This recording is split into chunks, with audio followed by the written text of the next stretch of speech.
আমার জন্মদিনে এই দুটো আইসক্রিম আমার পাওনা ছিল, তাই পরের দিন সকালে আমি পেয়ে গিয়েছিলাম। আর সেদিন ছিল দশমী, তাই আমি বন্ধুদের সঙ্গে ঘুরতে বেরিয়ে পড়েছিলাম সন্ধ্যেবেলার দিকে। এই যে দশমীর দিনে কিন্তু অনেকগুলো ঠাকুরই বিসর্জন হয়ে গিয়েছিল, আর আমাদের বাড়ির এদিকেও অনেক ঠাকুরই বিসর্জন হচ্ছিল। যেমন এদিকে শিব পার্বতী ঘোড়ার রথে চড়ে চলে যাচ্ছে কৈলাসের দিকে। যেতে যেতে দেখতে পেলাম বিসর্জনে কাকিমাদের সে কি এনার্জেটিক ডান্স। এই নাচ দেখে একটা ভিডিও না করে তো থাকতে পারলাম না। এই বয়সে আমাদের যে কি হবে সে তো আমরাও জানি না।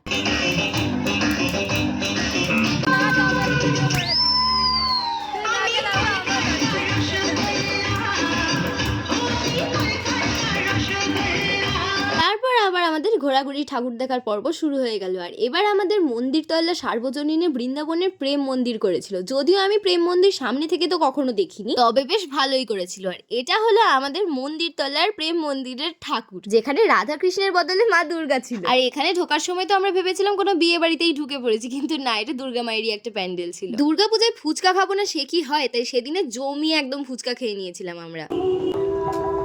আর সেদিনে আমার বিজয় সারার একটু তাড়া ছিল, তাই চলে গিয়েছিলাম, বেশি ঠাকুর সেদিনকে দেখতে পাইনি। আর সেই সাথেই আমার দুর্গাপুজো সিরিজ শেষ হয়ে গেল। তো দেখা হবে নেক্সট ভিডিওতে। এখনকার মতো টাটা।